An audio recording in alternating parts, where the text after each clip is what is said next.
Ortho Ayurvedic oil and capsule. अब दर्द भी घुटने टेकेगा।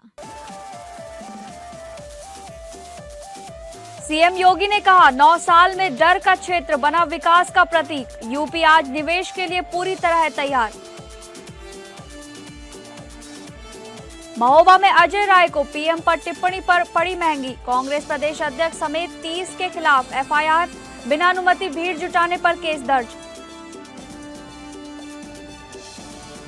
कानपुर किडनी कांड में आरोपियों को बड़ा झटका। आहूजा दंपति समेत शिवम अग्रवाल की जमानत खारिज।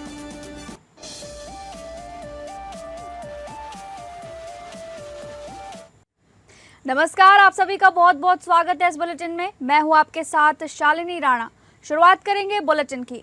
सीएम योगी ने YEIDA कार्यक्रम में संबोधन के दौरान कहा कि 9 साल पहले जेवर यमुना एक्सप्रेसवे क्षेत्र अपराध और डर का प्रतीक था। शाम 5 बजे बाद आवाजाही बंद, बुनियादी ढांचा शून्य। आज यह भारत का सबसे बड़ा नोएडा इंटरनेशनल एयरपोर्ट बन रहा है। 2017 से पहले वन डिस्ट्रिक्ट वन माफिया का राज था। बेटियां स्कूल नहीं जा पाती थी, व्यापारी 6 बजे दुकान बंद करते थे, सड़कें खराब, बिजली 4-5 घंटे, हर जिले में दहशत थी। आज यूपी माफिया, गुंडा और दंगा मुक्त है। हर निवेशक का स्वागत है। हम निवेशक को विकास का पार्टनर मानते हैं। 9 साल पहले गोरखपुर में निवेश से इनकार होता था। अब 5 साल में 50,000 युवाओं को रोजगार मिला है। उद्यमियों से आग्रह है कि अलॉटमेंट के बाद तेजी से निवेश करें। एनसीआर से बाहर बलिया, कुशीनगर, सोनभद्र, चित्रकूट जैसे जिलों में भी जाकर देखें, वहीं विकास का अनुभव मिलेगा। यूपी आज निवेश के लिए पूरी तरह तैयार है। मेरे लिए यह अवसर इसलिए भी महत्वपूर्ण है कि जिस क्षेत्र में हम लोगों ने भारत का सबसे बड़ा एयरपोर्ट नोएडा इंटरनेशनल एयरपोर्ट जेवर बनाया है, और जिस क्षेत्र में आज आपको ये अलॉटमेंट लेटर वितरित किए गए हैं, आज से 9 वर्ष पहले यह क्षेत्र भारत का सबसे डरावना क्षेत्र हुआ करता था। हर प्रकार के जो हीनियस क्राइम कह सकते हैं वे यहां घटित होते थे।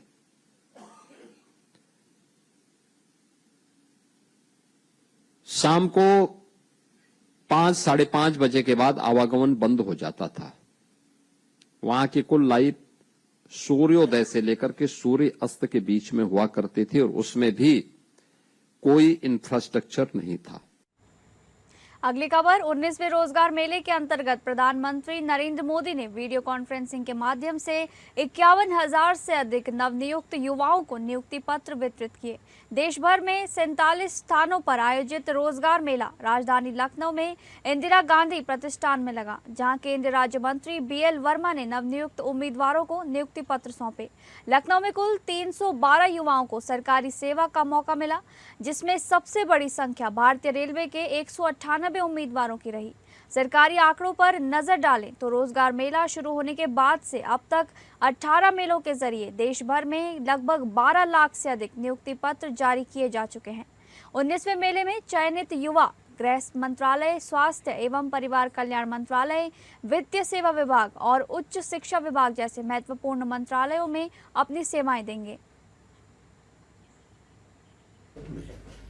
ये 19वां रोजगार मेला है, और प्रधानमंत्री रोजगार मेला के माध्यम से ऐसे हमारे नवनियुक्त ऐसे युवा, उनके लिए हम नियुक्ति पत्र देने का काम करते हैं। और लखनऊ में आज जिस तरह से 47 स्थानों पर पूरे देश भर में और 51,000 से भी ज्यादा ऐसे नियुक्ति पत्र देने का काम हुआ है, उसी में लखनऊ में 330 अभ्यर्थियों के लिए नियुक्ति पत्र हमने दिए। और मैं कह सकता हूँ यह माननीय प्रधानमंत्री के नेतृत्व में 12 लाख से भी ज्यादा लोगों के लिए पारदर्शी तरीके से नियुक्तियां करके इस तरह से महिलाओं के माध्यम से नियुक्ति पत्र देने का काम होता है। उसी क्रम में आज लखनऊ में ये कार्यक्रम में मेरा आना रहा है। अगली खबर का रुख करेंगे। उत्तर प्रदेश के मुख्यमंत्री योगी आदित्यनाथ ने श्रमिक कल्याण और रोजगार सृजन को और व्यापक बनाने के लिए कई अहम फैसले लिए। उन्होंने कहा कि श्रमिक राज्य की प्रगति की सबसे बड़ी शक्ति है। उन्हें सम्मान और सुरक्षा देना सरकार की प्राथमिकता है। सीएम ने बाल श्रमिक विद्या योजना को नए स्वरूप में सभी 75 जिलों में लागू करने के निर्देश दिए। वर्तमान में ये 20 जिलों में चल रही है। योजना के तहत 8 से 18 साल के कामकाजी बच्चों को स्कूलों से जोड़कर आर्थिक मदद दी जाती है। सीएम ने कहा, कोई बच्चा आर्थिक मजबूरी में शिक्षा से वंचित न रहे। निजी क्षेत्र के सहयोग से कौशल विकास की कार्य योजना भी बनेगी। 2021 से चल रही सेवा मित्र व्यवस्था को और प्रभावी बनाने के निर्देश दिए गए। ऐप, पोर्टल व कॉल सेंटर से घरेलू सेवाएं मिलती हैं। अभी 1097 सेवा प्रदाता, 5049 सेवा मित्र और 54,747 कुशल कामगार पंजीकृत हैं। सरकारी विभागों में भी जरूरत के अनुसार सेवा मित्र व्यवस्था लागू होगी। श्रमिक सुविधा केंद्र और आवास सभी औद्योगिक शहरों में आधुनिक श्रमिक सुविधा केंद्र यानी लेबर अड्डे विकसित होंगे। इन्हें श्रमिक सहायता केंद्र के रूप में बनाया जाएगा। दूसरे क्षेत्रों से आने वाले श्रमिकों के लिए सुरक्षित आवास व्यवस्था पर भी जोर दिया गया। कौशल विकास और रोजगार कानपुर में 200 क्षमता वाला औद्योगिक श्रमिक प्रशिक्षण संस्थान व छात्रावास प्रस्तावित है। यहाँ कारपेंटरी, इलेक्ट्रीशियन, प्लम्बर समेत कई ट्रेडों में ट्रेनिंग मिलेगी। जुलाई 2025 में बने यूपी रोजगार मिशन से अब तक 27,555 युवाओं का चयन हुआ, जिसमें 2,300 को विदेश में नौकरी मिली। 2025-26 में 3,030 रोजगार मेलों में 3.74 लाख युवाओं को रोजगार मिला। सीएम ने रोजगार मेलों को उद्योगों की मांग से जोड़ने और रोजगार संगम पोर्टल में एआई आधारित जॉब मैचिंग मजबूत करने को कहा।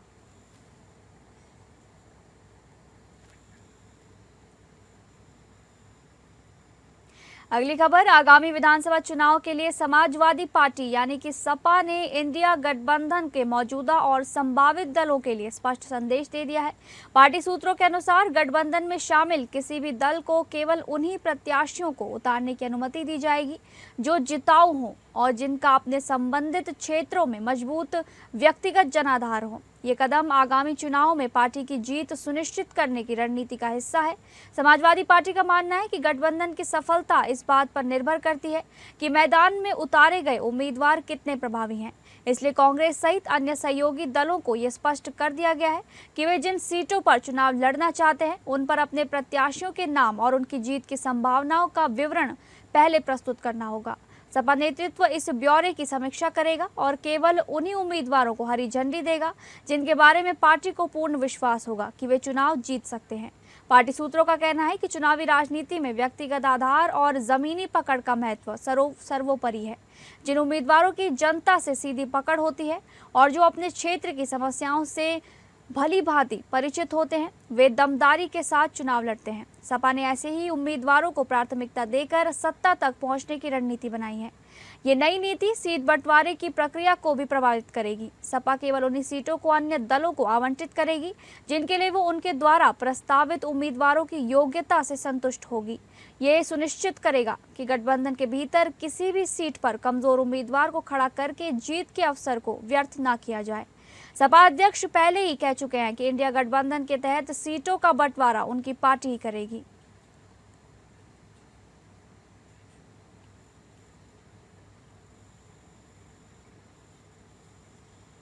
उत्तर प्रदेश के महोबा में कांग्रेस प्रदेश अध्यक्ष अजय राय द्वारा बिना अनुमति सड़क पर भीड़ जुटाकर प्रधानमंत्री नरेंद्र मोदी पर की गई अमर्यादित टिप्पणी का मामला गर्मा गया है। भाजपा नेता की तहरीर पर पुलिस ने यूपी कांग्रेस अध्यक्ष अजय राय, नववर्तमान प्रदेश सचिव बृजराज सिंह वर्मा समेत 30 अज्ञात लोगों के खिलाफ सुसंगत धाराओं में मुकदमा दर्ज कर जांच शुरू कर दी है। कांग्रेस नेताओं पर केस दर्ज होने से पार्टी में हड़कंप मच गया है। दरअसल बीते रोज शहर कोतवाली क्षेत्र के समदनगर इलाके में अजय राय बिना प्रशासनिक अनुमति के समर्थकों की भीड़ लेकर कथित दुष्कर्म पीड़ित एक नीट छात्रा से मिलने पहुंचे थे। प्रोटोकॉल के विपरीत पीड़िता से मुलाकात के बाद लौटते समय कार में बैठे अजय राय ने निवर्तमान प्रदेश सचिव बृजराज सिंह वर्मा से बातचीत के दौरान पीएम मोदी के खिलाफ अभद्र भाषा का प्रयोग किया। इसका वीडियो सोशल मीडिया पर वायरल होने के बाद सियासी गलियारों में हड़कंप मच गया। एमएलसी जितेंद्र सिंह सेंगर ने कांग्रेस अध्यक्ष के बयान की कड़ी निंदा करते हुए इसे कांग्रेस के संस्कार बताया और केस दर्ज कराने की बात कही। उन्होंने कहा कि पीएम मोदी को अपमानित करने के इस कृत्य से भाजपा कार्यकर्ताओं में भारी आक्रोश है। वरिष्ठ भाजपा नेता नीरज रावत की तहरीर पर शहर कोतवाली में अजय राय, बृजराज सिंह वर्मा और 30 अज्ञात लोगों के खिलाफ सरकारी कार्य में बाधा समेत अन्य गंभीर धाराओं में मुकदमा दर्ज किया गया है। पुलिस ने अग्रिम विधिक कार्रवाई शुरू कर दी है। पीड़िता से मुलाकात और मांग। अजय राय ने समद नगर स्थित एक मकान में पीड़िता से मुलाकात कर सरकार से 50 लाख रुपए की आर्थिक सहायता, आरोपियों की गिरफ्तारी और पीड़िता को सुरक्षा देने की मांग की थी। गौरतलब है कि बीते दिनों नेता प्रतिपक्ष राहुल गांधी द्वारा पीएम मोदी को गद्दार कहे जाने का मामला अभी शांत भी नहीं हुआ था कि अब प्रदेश अध्यक्ष अजय राय के बयान ने सियासी माहौल और गर्म कर दिया है। फिलहाल पुलिस पूरे मामले की जांच में जुटी हुई है। अवगत कराना है कि दिनांक 22 मई 2026 को जरिए सोशल मीडिया एक वीडियो संज्ञान में आया जिसमें भारतीय राष्ट्रीय कांग्रेस के प्रदेश अध्यक्ष श्री अजय राय के द्वारा अपने समर्थकों के साथ विधि विरुद्ध जमाव करते हुए सरकारी कार्य में बाधा उत्पन्न की गई एवं आम रास्ते को अवरुद्ध किया गया। इसके साथ ही उन्होंने भारत के माननीय प्रधानमंत्री जी के विरुद्ध अशोभनीय अभद्र टिप्पणी भी की। उक्त वीडियो के संदर्भ में कोतवाली नगर महोबा में एक तहरीर प्राप्त हुई जिस पर सुसंगत धाराओं में अभियोग पंजीकृत किया गया है। उक्त प्रकरण में नियमानुसार विधिक कार्रवाई अमल में लाई जा रही है। मुझे जानकारी हुई कि कांग्रेस पार्टी के प्रदेश अध्यक्ष महुआ में पार्टी के कार्यकर्ताओं से मिलने के लिए आए थे और उन्होंने जाते समय जब वो कार में बैठे तो उन्होंने भारत के प्रधानमंत्री माननीय नरेंद्र मोदी जी के खिलाफ अभद्र अश्लील भाषा में गाली दी, जिसकी मैं निंदा करता हूं। और अजय राय जी नहीं जानते कि भारत के प्रधानमंत्री ने देश के लिए क्या किया। अगली खबर का रुख करेंगे। महोबा में प्रधानमंत्री नरेंद्र मोदी और एसपी महोबा पर की गई कथित अभद्र टिप्पणी के विरोध में प्रतापगढ़ में भाजयुमो कार्यकर्ताओं ने कांग्रेस प्रदेश अध्यक्ष अजय राय का पुतला दहन किया। जिलाध्यक्ष अंशुमन सिंह के नेतृत्व में जिला कार्यालय के सामने बड़ी संख्या में भाजयुमो कार्यकर्ता एकत्र हुए और जमकर नारेबाजी की। अंशुमान सिंह ने कहा कि अजय राय द्वारा इस्तेमाल की गई अमर्यादित भाषा कांग्रेस ही हताशा को दर्शाती है। कार्यकर्ताओं ने कांग्रेस से सार्वजनिक माफी की मांग की। प्रदर्शन के दौरान कार्यकर्ताओं में भारी आक्रोश देखने को मिला। ये पूरा मामला प्रतापगढ़ जिला भाजपा कार्यालय के सामने का है, जहां बड़ी संख्या में भाजयुमो कार्यकर्ता मौजूद रहे।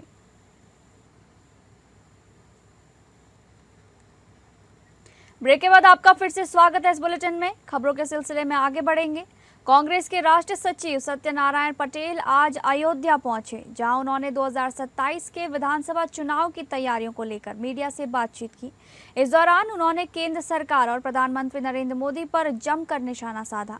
पटेल ने पीएम मोदी की हालिया अपील सोना न खरीदें, डीजल पेट्रोल बचाएं पर सवाल उठाते हुए कहा कि जनता देश के लिए त्याग करने को तैयार है, लेकिन मोदी जी की अपील पर नहीं करेगी। उन्होंने दावा किया कि कांग्रेस सरकार के समय किसानों का कर्ज माफ किया गया और उन्हें अनुदान दिया गया, जबकि भाजपा सरकार केवल उद्योगपतियों को फायदा पहुंचा रही है।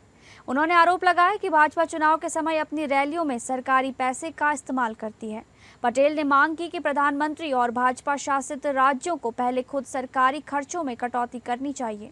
बढ़ती महंगाई पर केंद्र को घेरते हुए उन्होंने कहा कि इससे आम जनता बेहद परेशान है और सरकार को इसकी कोई चिंता नहीं है। इस प्रेस कॉन्फ्रेंस में आनंद सागर द्वारा निर्मित रामायण धारावाहिक में हनुमान की भूमिका निभा चुके प्रसिद्ध कलाकार विक्रम मस्ताल भी मौजूद रहे। पटेल का ये दौरा अयोध्या में 2027 चुनाव के लिए कांग्रेस की रणनीति का हिस्सा माना जा रहा है।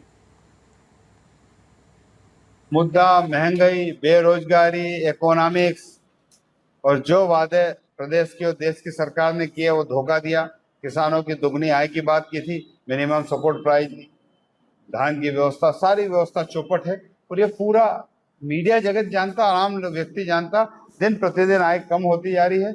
देश की जो जनता है वो चिंता व्यक्त कर रही है। अभी आपने कहा था कि जो है गठबंधन होगा नहीं होगा ये हमारा राष्ट्रीय नेतृत्व तय करेगा, लेकिन हमारा और हमारे संगठन का काम यह है कि हम हमारी बूथ स्तर तक हमारी तैयारी करें। हम किस प्रकार युद्ध लड़ना है इसका पूरा नेतृत्व, राष्ट्रीय नेतृत्व जो दिशा निर्देश देगा वो संगठन उसको बूथ स्तर तक पहुंचाने का काम करे। अगली खबर का रुख करेंगे। कानपुर के चर्चित किडनी कांड मामले में आरोपियों को बड़ा झटका लगा है।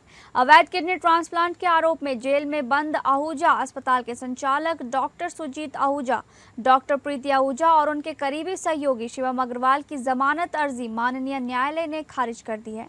बताया जा रहा है कि यह मामला उस कथित अवैध किडनी ट्रांसप्लांट रैकेट से जुड़ा है जिसमें आरोप था कि मरीजों और डोनरों को बहला फुसला कर किडनी ट्रांसप्लांट कराया जाता था। मामले में एक छात्र ने गंभीर आरोप लगाते हुए कहा था कि उसकी इच्छा के विरुद्ध उसकी किडनी निकाल ली गई। छात्र के अनुसार उसने खर्च के लिए दिए गए 6,000 रुपये लौटाने की बात भी कही थी। इसके बावजूद उसके साथ कथित तौर पर जबरन ऑपरेशन किया गया। जांच में सामने आया था कि आहूजा अस्पताल इस पूरे नेटवर्क का मुख्य केंद्र था। आरोप है कि अस्पताल संचालक डॉक्टर सुरजीत आहूजा और डॉक्टर प्रीति आहूजा पूरे नेटवर्क को संचालित करते थे, जबकि शिवम अग्रवाल डोनर और रिसीवर को लाने ले जाने, भर्ती कराने और पैसों के लेन देन जैसे काम देखता था। फिलहाल माननीय न्यायालय द्वारा तीनों आरोपियों की जमानत याचिका खारिज किए जाने के बाद मामले को लेकर फिर से चर्चाएं तेज हो गई हैं। वहीं पीड़ित पक्ष इसे न्याय की दिशा में बड़ा कदम मान रहा है। किडनी कांड में जो मेन आहूजा अस्पताल था जहां पे किडनी ट्रांसप्लांट अवैध रूप से हो रहा था, एक छात्र के साथ उसके जीवन से खिलवाड़ हो रहा था। उसकी मर्जी के बगैर वो कह रहा था कि सब मैं 6,000 रुपये जो आपने मुझे खर्चे के लिए दिए मैं वापस करने को तैयार हूँ। इसके बावजूद उसकी किडनी निकाल ली गई।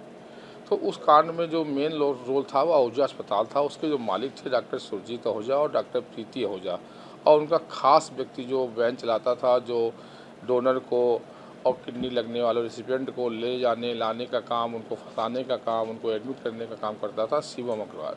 तो इन 3 लोगों की बिल लगी थी, जिसमें डॉक्टर सुरजीत आहूजा, डॉक्टर प्रीति आहूजा और शिवम, इन तीनों की बिल माननीय न्यायालय ने काफ़ी सुनवाई के बाद और खारिज कर दी है और बड़ा विस्तृत ऑर्डर किया है। उसमें लगभग 27 पेज का उसमें पर डिस्क्लोज किया है कि क्यों इनको जमानत न दी जाए। अगली खबर, मथुरा के श्री कृष्ण जन्मभूमि मंदिर मस्जिद मामले के याचिकाकर्ता दिनेश फलाहरी महाराज ने मुख्यमंत्री योगी आदित्यनाथ को पत्र लिखकर ईद के अवसर पर काशी, अयोध्या और मथुरा जैसे प्रमुख तीर्थ स्थलों पर पशु बलि पर रोक लगाने की मांग की है। अपने पत्र में फलाहारी महाराज ने कहा कि ईद के दौरान लाखों निर्दोष जानवरों की बलि दी जाती है, जबकि मथुरा, काशी और अयोध्या हिंदू आस्था के सबसे पवित्र केंद्र हैं।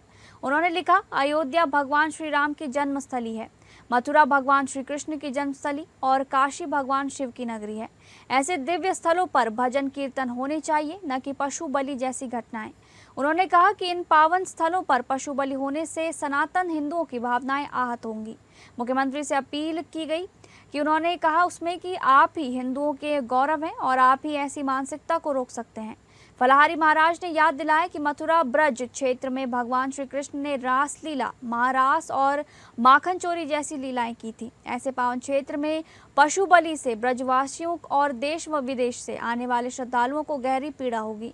उन्होंने उत्तर प्रदेश में कानून व्यवस्था सुधार और अपराध नियंत्रण के लिए मुख्यमंत्री एवं प्रशासन की सराहना भी की। इस मांग का महामंडलेश्वर रामदास महाराज, साध्वी इंदुलेखा और हिंदूवादी नेता सिद्धार्थ भट्टाचार्य ने भी समर्थन किया है। सभी ने मुख्यमंत्री से ईद के अवसर पर तीर्थ स्थलों पर पशु बलि पर प्रतिबंध लगाने का अनुरोध किया है।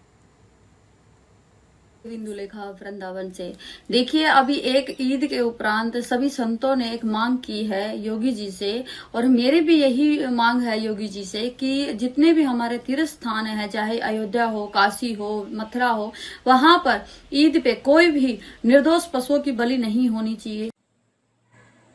आज हमने हिंदुओं के गौरव माननीय मुख्यमंत्री योगी जी को पत्र लिखा है और मांग की है कि अयोध्या, मथुरा और काशी में निर्दोष जानवरों की ईद के मौके पे बलि नहीं दी जाए। जय श्री राम। देखिए, बकरीद के मौके पे बहुत से बच्चे ऐसे हैं जानवरों के काटे जाते हैं। तो अयोध्या है, काशी है, नैमिसारण है, वृंदावन है, मथुरा है, द्वादश शक्ति पीठ है, जहाँ जहाँ भगवान के धाम है, जगन्नाथ, द्वारिका, रामेश्वरम, तो ऐसे जगह सबसे बड़ी बात है कि किसी भी जानवर की बलि ना दी जाए, क्योंकि 10 हिंदू के बीच में अगर मुस्लिम है तो वो देखते हैं क्यों काटा जा रहा है।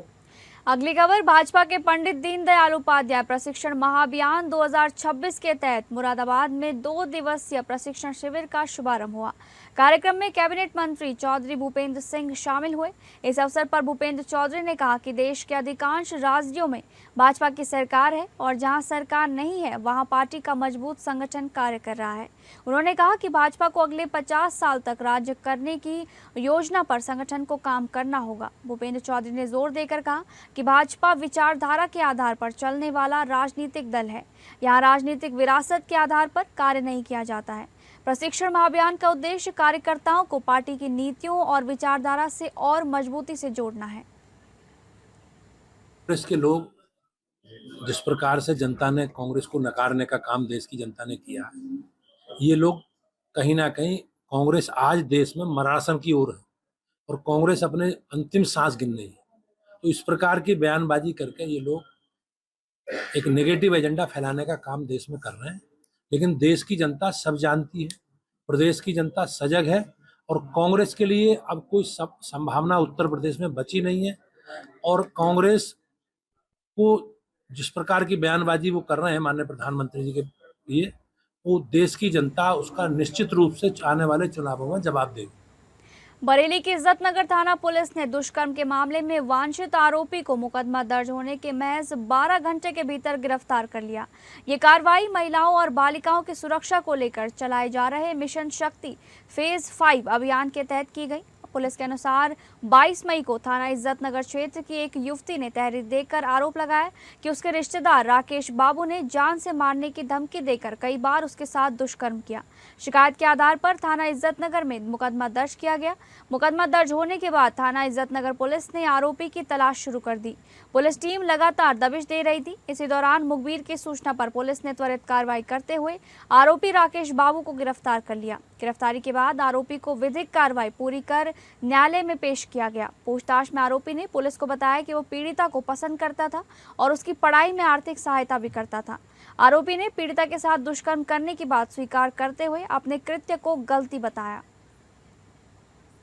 श्रीमान वरिष्ठ पुलिस अधीक्षक जनपद बरेली महोदय के निर्देशन में चलाए जा रहे महिला सुरक्षा और महिलाओं के विरुद्ध हो रहे अपराध में कठोर कार्रवाई के क्रम में आज थाना इज्जतनगर द्वारा बलात्कार के एक आरोपी को वांछित आरोपी को गिरफ्तार कर न्यायिक अभिरक्षा में भेजा गया है। इस व्यक्ति का नाम राकेश बाबू पुत्र सूरज सिंह, जो निवासी फरीदपुर थाना फरीदपुर बरेली का रहने वाला है। इसके विरुद्ध एक तहरीर प्राप्त हुई थी जिसमें सुसंगत धाराओं में बलात्कार का एक अभियोग 413/26 थाना इज्जतनगर में पंजीकृत किया गया था, जिसमें एक युवती ने इस व्यक्ति द्वारा, जिसका नाम राकेश बाबू है, द्वारा बलात्कार का आरोप लगाया गया था। इसमें आज इसकी गिरफ्तारी कर इसे न्यायिक अभिरक्षा में भेजा गया है। इस प्रकरण में अग्रिम विधिक कार्रवाई प्रचलित है। फिलहाल इस बुलेटिन में बस इतना ही। नमस्कार।